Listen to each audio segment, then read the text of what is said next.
Hi good morning, कैसे हैं आप सब।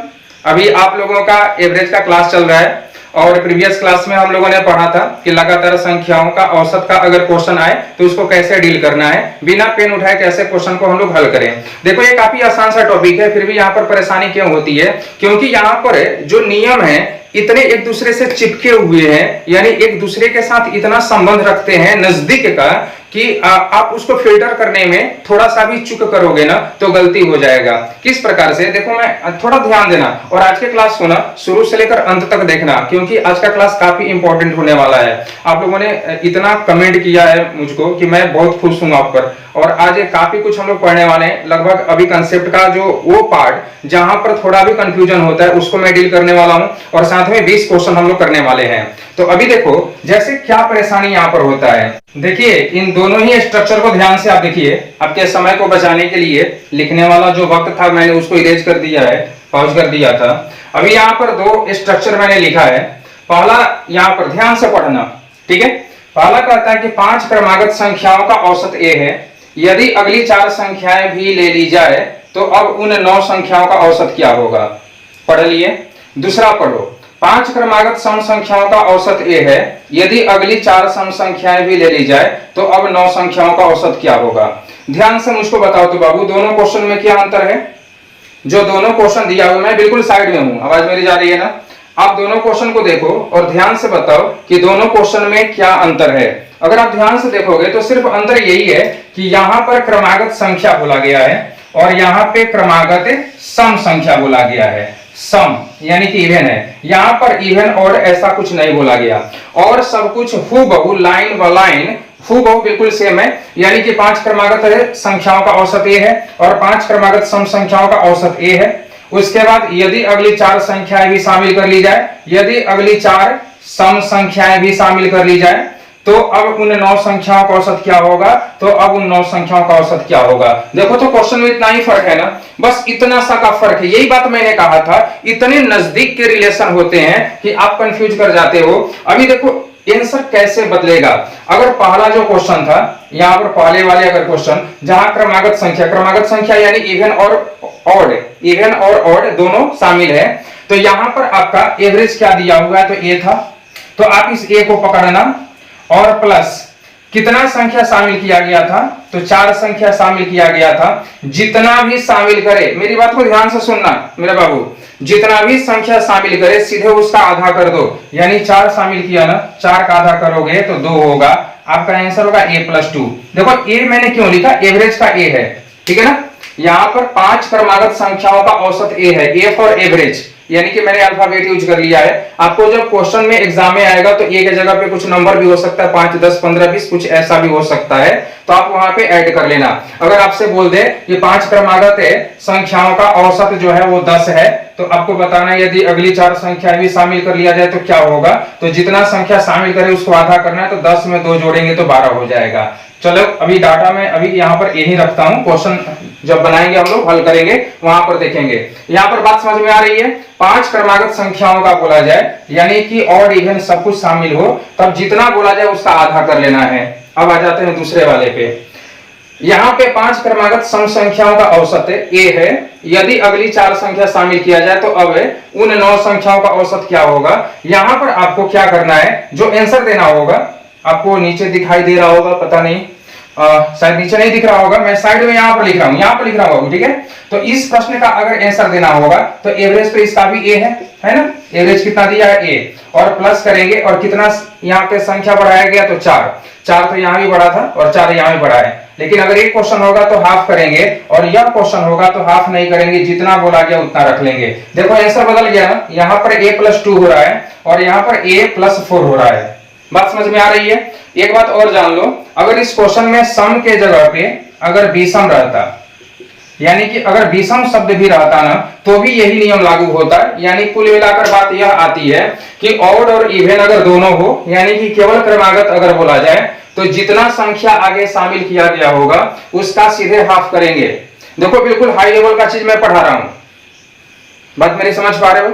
आप लोगों ने, मैंने कहा ना, इतना सुंदर सुंदर आपने कमेंट किया है, आप इसी तरह से मन लगा के पढ़ो ना तो मैं बहुत कुछ पढ़ाऊंगा आपको, लेकिन आप लोग निराश कर देते हो। देखो यहाँ पर अगर लगातार संख्या बोले और इवन सब मिलाकर के बोले, तब यहाँ पर जितना संख्या बढ़ाने को बोले उसके सीधे हाफ करेंगे।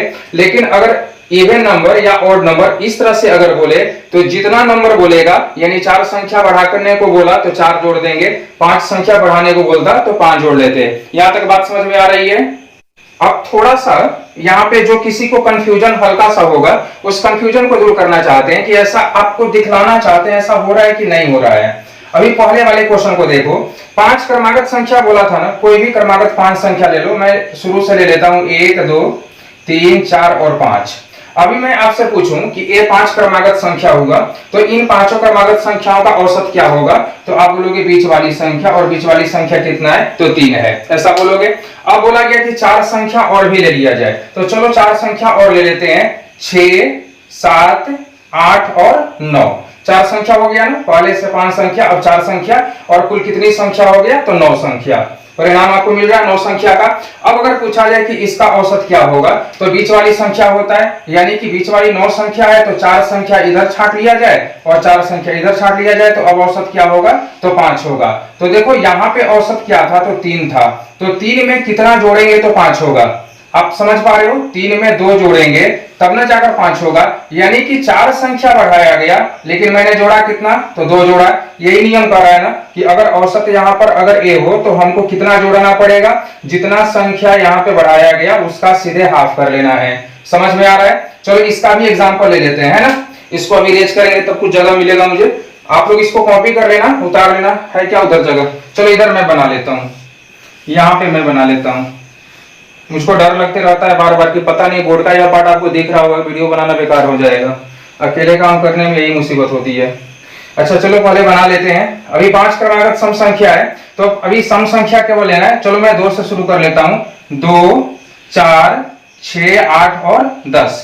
ये 5 हो गया ना, 5 लगातार संख्या होगा। अभी इसका औसत अगर बोला जाए तो बीच वाली संख्या, और बीच वाली संख्या कितना है, तो 6 है ना। 2 4 6 8 10 में 6 इसका क्या होगा, तो औसत होगा। यहां तक तो बात समझ में आ रही है ना। ये लगातार संख्या, पिछला अगर कोई किसी ने क्लास नहीं किया होगा तो पिछला क्लास का वीडियो आप देख लीजिएगा, वहां पर हम लोगों ने विस्तार से पढ़ा था कि लगातार संख्याओं का किस प्रकार से औसत देखा जाता है, मध्य पद होते हैं, ठीक है। उस पर भी अभी बाद में बात करने वाले हैं, कुछ जो वहां पर पेचीदे क्वेश्चन आते हैं। तो 2 4 6 8 10। अब यहाँ पर क्या बोला गया कि अगली 4 संख्या और शामिल कर लेना है, तो 4 संख्या शामिल करेंगे तो क्या होगा, 12 14 16 और 18, है ना। 12 14 16 18, इसके बाहर मैं नहीं जाना चाहता क्योंकि क्वेश्चन यहाँ तक आप लोगों को दिख रहा होगा। तो अभी आप यहाँ से बताओ कि अब औसत क्या होगा। तो देखो अभी 4 संख्या इधर से रख लेंगे, ठीक है, और 4 संख्या यहाँ से 12 14 16 और 18, 4 संख्या हो गया, हुआ ना, 12 14 16 और 18। तो अभी औसत कितना मिला, तो अभी 10 का। तो यहाँ पर क्या था, तो 6 था। बताओ तो 6 में कितना प्लस करेंगे तो 10 होगा। अभी औसत 10 होगा ना, तो 4 जोड़ना पड़ेगा। यानी कि यही बात मैंने आपको यहाँ समझाई है ना, यानी कि जितना अभी बढ़ाया गया उतना आपको जोड़ना है, +4 करना है, और यहाँ भी +4 करना है। आई थिंक कि अब आप लोगों को सारी बातें समझ में आ रही होगी, ठीक है। कमेंट का मुझे इंतजार रहेगा बाबू। आगे बढ़ते हैं दूसरे कंसेप्ट की तरफ। देखो बाबू, यहाँ पर मैंने 2 स्ट्रक्चर लिखा है। अभी पहला स्ट्रक्चर है, कहता है, ध्यान से पढ़िए, 5 क्रमागत संख्याओं का औसत 20 है, उनमें सबसे बड़ी संख्या क्या होगी, पहला क्वेश्चन। दूसरा क्वेश्चन है, 5 क्रमागत सम संख्याओं का औसत 20 है, तो उनमें सबसे बड़ी संख्या क्या होगी। दोनों क्वेश्चन में अब आप अंतर समझ रहे होंगे कि यहाँ पे सब कुछ एक समान है, लेकिन यहाँ पे सिर्फ क्रमागत संख्या बोला गया है और यहाँ पे सम संख्या लिखा हुआ है। तो यह अंतर है, यानी कि यहाँ पर सिर्फ इवन नंबर की बात हो रही है और ऊपर वाले में इवन और ऑड दोनों शामिल है। अब देखो, अगर इस तरह का क्वेश्चन है, आपको करना क्या होगा, औसत को पकड़ लेना। औसत कितना है, तो 20 है। आपको बड़ी संख्या यहाँ पर निकालने को बोला गया था, कभी छोटी संख्या भी बोला जा सकता है, तो बड़ा या छोटा दोनों निकालने का मैं तरीका आपको बता रहा हूँ। आप इसको अगर हल कर रहे हो, पहले वाले क्वेश्चन की तरफ अभी ध्यान देंगे, तो अभी इसका एवरेज 20 है और 5 संख्या है। जितना संख्या हो ना, कल के क्लास में भी मैंने आपको समझाया था, जितना संख्या हो उससे 1 कम कर लेना। 5 संख्या है ना, तो एक कम कर लेंगे तो क्या होगा, 4 बचेगा। और उसके बाद उसका हाफ करना, ध्यान से मेरी बात सुनना, इसके पहले वाले क्वेश्चन में भी हाफ करना बतलाए थे ना। अभी जो क्वेश्चन अभी बना, यहाँ पर हम लोगों ने क्या किया था कि 4 संख्या बढ़ रहा था तो 4 का हाफ कर दिया तो 2 हो गए। तो यहाँ भी एक कम करके लेकिन इस बार हाफ करना होगा, यानी कि अभी 5 संख्या है ना, तो 5 से एक कम करेंगे तो 4 होगा, और 4 का हाफ करेंगे तो यहाँ पर क्या होगा, तो 2 होगा। तो +2 करेंगे तो बड़ी संख्या मिलेगा, और -2 करेंगे तो छोटी संख्या मिलेगा। ध्यान से मेरी बात समझ पा रहे हो। +2 करोगे तो बड़ी संख्या, और -2 करोगे तो छोटी संख्या। अभी +2 करोगे तो क्या परिणाम होगा, यहाँ पर 22 होगा, है ना। तो 22 जो होगा ये सबसे बड़ी संख्या होगा। अच्छा, सबसे छोटी संख्या अगर पूछा जाता तो सबसे छोटी संख्या क्या होता, 18। अब देखो संख्या होता कौन, 18 के बाद क्या होता, तो 19 होता, 19 के बाद क्या होता, तो 20 होता, और 20 के बाद क्या होता, तो 21 होता। तो अगर ये लगातार 5 संख्या अपने पास है, आप खुद बताओ कि 18, 19, 20, 21 और 22, अगर ये 5 क्रमागत संख्या है तो इसका औसत क्या होगा, तो आप बोलोगे ना कि बीच वाली संख्या। और बीच वाली संख्या ये तो आपके क्वेश्चन में भी दिया हुआ है कि इसका जो औसत है वो औसत कितना है, तो 20 का है। निकालने का तरीका समझे, अगर क्रमागत अगर संख्या बोले और जल्दी क्वेश्चन को हल करना है तो इस तरह से लिख करके आप नहीं हल कर सकते हो। अभी तो यहाँ पर 5 हम बोले ना, 5 बोले तब ना, क्वेश्चन में तो दे देता है कि 49 है क्रमागत संख्याओं का, तो 49 क्रमागत संख्या, तो क्या 49 टर्म हम लिखते जाएंगे, 49 बार हम लिखेंगे तब तो हो गया ना, अपना रिजल्ट आ गया, उसी दिन आ गया। ऐसा नहीं करेंगे, नियम को समझो और बड़े ध्यान से समझो कि अगर क्रमागत संख्या बोले तो सबसे पहले जितना संख्या बोले ना उससे एक कम कर लो। अच्छा, हर चीज में लॉजिक होता है, कोई चीज रटने वाली नहीं होती है। आप सवाल कर सकते हो मुझसे कि सर एक कम क्यों कर लें, तो बाबू एक कम इसलिए कर लो क्योंकि वह एक संख्या जो है ना वह एवरेज है। यानी कि यहाँ पर देखो, अभी यहाँ पे 5 क्रमागत संख्याओं का औसत 20 है, तो यह जो 20 हुआ ना, तो 20 जो है ऑलरेडी यहाँ पर एक संख्या है ना, 20 का तो यूज हो रहा है ना, यानी इस संख्या को तो हम पकड़ ही लिए। तो अगर इस संख्या को अगर पकड़ लिए तो अब संख्या 5 रहेगा क्या, नहीं रहेगा, 4 रहेगा, 2 इसके दाएं चला जाएगा और 2 इसके बाएं चला जाएगा। आई थिंक कि आप लोग अब समझ पा रहे होंगे कि क्यों एक कम करने को बोला जा रहा है, क्योंकि जो संख्या उसको पकड़ लिए और एक कम करके और उसको हाफ कर लेना, और अगर प्लस कर लोगे तो बड़ी संख्या और माइनस करोगे तो छोटी संख्या। यानी कि इस क्वेश्चन में बड़ी संख्या पूछा गया था और बड़ी संख्या कितना होगा, तो 22 होगा। अब दूसरे क्वेश्चन में आते हैं। क्वेश्चन तो बिल्कुल उसी तरह से है ना, थोड़ा सा फर्क है। क्या फर्क है, यहाँ पे क्रमागत संख्या बोला गया और यहाँ क्रमागत सम संख्या बोला गया। तो अभी सम संख्या अगर रहेगा ना, तो यहाँ पे अब आप थोड़ा सा दिमाग लगा सकते हो कि एक कम तो होगा लेकिन इस बार हाफ नहीं होगा। क्यों हाफ नहीं होगा, क्योंकि पिछले वाला जो अभी एग्जाम्पल था वहां भी हम लोगों ने देखा था 4 संख्या बढ़ रहा था, तो हम लोग सीधे 4 को ऐड कर रहे थे ना। तो यहाँ भी बिल्कुल उसी प्रकार से करेंगे। यानी कि चलो मैं यहाँ पे बनाता हूँ, अगर इस क्वेश्चन में यहाँ भी तो एवरेज 20 है ना, तो एक संख्या 20 तो यूज में आ गया, तो यूज में आ गया। अगर बड़ी संख्या लेना रहता और यहाँ पे 5 संख्या है ना, तो 5 संख्या एक कम कर लेंगे तो 4 बचेगा। तो अगर यहाँ पे +4 कर लें तो यहाँ पे होगा 24, और अगर माइनस अगर 4 कर लेंगे तो क्या होगा, 16 होगा। अभी बताओ तो कौन कौन सी संख्या यहाँ पर आई होगी। देखो 16 है, और 16 के बाद क्या होगा, 18, 18 के बाद क्या होगा, 20, और 20 के बाद क्या होगा, 22, है ना। थोड़ा सा यहाँ पे स्पष्ट आपको नहीं दिख रहा होगा, लेकिन बात तो आप समझ रहे हो। यहाँ पे 22 अब दिख रहा है। यहाँ पे 16, 16 के बाद 18, 18 के बाद 20, 20 के बाद 22, 22 के बाद 24। ये पांचों के पांचों क्या है, तो सम संख्या है, यानी 5 क्रमागत सम संख्या हो गए ना। और अभी आपसे पूछा जाए कि इसका एवरेज क्या होगा, तो आप बोलोगे ना बीच वाली संख्या, यानी कि 20 होगा। तो हम यहाँ पर समझाना बस आपको यह चाहते हैं कि अगर क्रमागत संख्या हो, यानी कि सम और विषम की बात ना हो, तो एक कम कर लेना, जितना संख्या दिया रहे एक कम कर लेना। अभी हम लोग क्वेश्चन हल करेंगे, बोले थे ना कि 20 क्वेश्चन बनाने हैं, उसको अभी हम लोग बनाएंगे, लेकिन पहले पैटर्न तो समझ लो। तो अभी एक कम कर लो, और एक कम करने के बाद क्या करना है, हाफ कर लेना है। लेकिन अब यहाँ पर ध्यान दो, सम संख्या हो। अच्छा, विषम संख्या भी रहेगा ना, अगर सम के जगह पे विषम भी अगर आ जाए तो यहाँ पे नंबर चेंज हो जाएगा। विषम संख्या रहेगा तो कोई विषम नंबर रहेगा, 20 तो इवन नंबर है ना, कुछ यहाँ पे ऑड नंबर आ जाएगा। तो अगर सम हो या विषम हो, यानी कि इवन नंबर हो या ऑड नंबर हो, तो यहाँ पे हाफ नहीं करेंगे, सिर्फ एक घटा लेंगे। 5 संख्या है तो 4 यहाँ पे जोड़ेंगे तो बड़ी संख्या और 4 घटाएंगे तो छोटी संख्या। यहाँ तक बात समझ में आ रही है? आप लोग ना कमेंट करो, बिल्कुल कमेंट में स्पष्ट रूप से मुझको बताओ कि आप लोगों को अच्छे ढंग से समझ में आ रहा है कि नहीं आ रहा है। ठीक है ना? एक कमेंट में अगर अपनी बात पूरा अगर ढंग से नहीं कह पाते हो 2-3 कमेंट में आप हमको बताओ। ठीक है ना? अब वीडियो को लाइक करो ताकि रैंकिंग बेहतर हो सके, दूसरे को शेयर भी करो। ठीक है? क्योंकि अभी यूट्यूब पर ना, यूट्यूब मुझको समझ रहा है ना कुछ भी नहीं, मुझको तो कुछ भी नहीं समझ रहा है। क्यों समझेगा? जहां मिलियन में व्यूज आते हैं लोगों के, तो अभी देख ही पा रहे हो, तो यूट्यूब के लिए मैं कुछ भी नहीं हूँ, जीरो हूँ। तो जीरो से हीरो आप भी बना सकते हो अगर बनाना चाहो तो अभी यहाँ तक कंसेप्ट आपका क्लियर हो चुका है। ठीक है? थोड़ा सा आगे बढ़ते हैं, इसको इरेज कर लेते हैं। मैं वीडियो का लेंथ बड़ा भी नहीं रखना चाहता, इसलिए बहुत कुछ अभी लिख करके और तब आपके सामने लाता हूँ। ज्यादा लंबा वीडियो अगर बनता है तो आप लोग देख भी नहीं पाते हो, एवरेज जो व्यू ड्यूरेशन है वो बहुत कम रह जाता है, इसलिए बहुत ज्यादा लंबा अभी मुझे लगता है कि 10-15 मिनट हो ही गया होगा बोलते हुए। अभी यहाँ पर दिया हुआ है किसी भी लगातार संख्याओं का औसत वही होता है जो उसकी सबसे छोटी संख्या तथा बड़ी संख्या का औसत होता है। अभी देखो यहाँ पर क्या मतलब हुआ इसका, इस पे डायरेक्ट क्वेश्चन आया हुआ है, डायरेक्ट एसएससी ने भी क्वेश्चन पूछा है और रेलवे ने भी डायरेक्ट इस पर क्वेश्चन पूछा है। अभी यहाँ पर क्या बोला गया, किसी भी लगातार संख्याओं का औसत वही होता है जो उसकी सबसे छोटी संख्या तथा बड़ी संख्या का होता है। यानी कि जैसे अगर मैं यहाँ पर बात करूं, कोई भी नंबर ले लेते हैं, जैसे 1 2 3 4 5 6 7, बस इतना ही ले लेते हैं। अगर आपसे अगर पूछा जाए कि आप बताओ कि इसका एवरेज क्या होगा, तो आप बोलोगे ना बीच वाली संख्या, यानी बीच वाली संख्या कौन है? 4 है, इसका एवरेज क्या होगा? तो 4 होगा, ऐसा बोल देंगे, आंसर दे सकते हैं। यानी कि अगर हमारे पास लगातार संख्या है 1 2 3 4 5 6 7, तो इसका एवरेज क्या होगा? तो 4 होगा। अगर आपसे ये बोला जाए कि इसे अगर एक संख्या है लगातार संख्या और इसका एवरेज 4 है, आप बताइए कि इसकी सबसे छोटी संख्या और इसकी सबसे बड़ी संख्या का औसत क्या होगा? तो सबसे छोटी संख्या क्या है? तो 1 है, और सबसे बड़ी संख्या क्या है? तो 7 है। तो अगर 1 और 7 दोनों का एवरेज लेना होगा, तो चूंकि 2 ही संख्या है ना, तो 2 से हमें भाग देना होगा, तो 7 और 1 8, और 8 बटा 2 करेंगे तो क्या होगा? 4 होगा, है ना? तो इस पे चूंकि ये नियम इसलिए मुझे बताना पड़ा क्योंकि इस पे डायरेक्ट क्वेश्चन आपका आया हुआ है कि किसी लगातार संख्याओं का औसत है 6.5 है।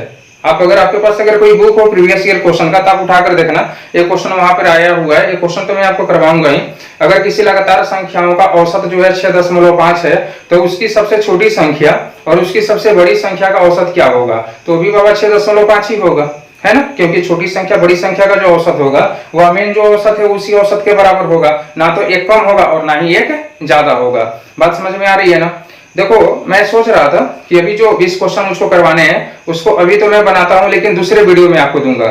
यह जो वीडियो है आपको सुबह 8 बजे पहुंचने वाली है, सुबह 8 बजे वीडियो, चूंकि अभी मैं नाइट में शूट कर रहा हूं, अभी रात के 2 बज रहे हैं, तो हाँ मुझे करना पड़ता है, घर में और बाहर भी शोरगुल होते रहता है, तो उसे शोरगुल में आपकी वीडियो को मैं शूट नहीं कर सकता, नहीं तो आपको खुद परेशानी महसूस होगा।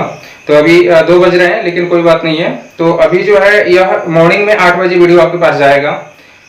मेरे मन में एक स्टोरी है आपके लिए, मुझे लग रहा है जरूरी है, तो दिन में 12 बजे मैं आपको स्टोरी सुनाने वाला हूँ, सुन लेना, समय निकाल कर सुन लेना।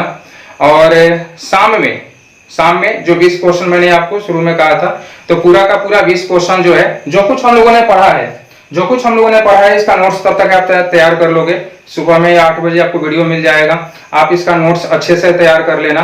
और रात में 8 बजे यानी शाम 8 बजे मैं आपको पूरे 20 क्वेश्चन का सेट भेज दूंगा। दोपहर 12 बजे स्टोरी, थोड़ा सा मन हल्का करने के लिए। सुबह 8 बजे कंसेप्ट का क्लास, 12 बजे एक स्टोरी। मेरे मन में है स्टोरी कब से आ रही है कि आपसे बोलूं आपसे इस स्टोरी को शेयर करूं, लेकिन अभी मौका नहीं मिल पाया। तो मैं प्रयास करूंगा कि ये स्टोरी मैं आप तक भेज दूं, ठीक है?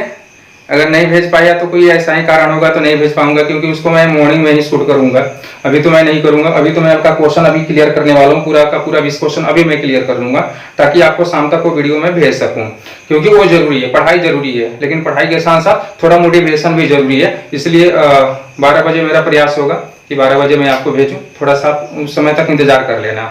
और उसके बाद शाम में 8 बजे जो है आपके 20 क्वेश्चन मैं करवा दूंगा। आप मुझे कमेंट करके बताना कि जो कुछ मैंने आपको अभी बताया तो आपको सब कुछ समझ में आया कि नहीं आया, है ना?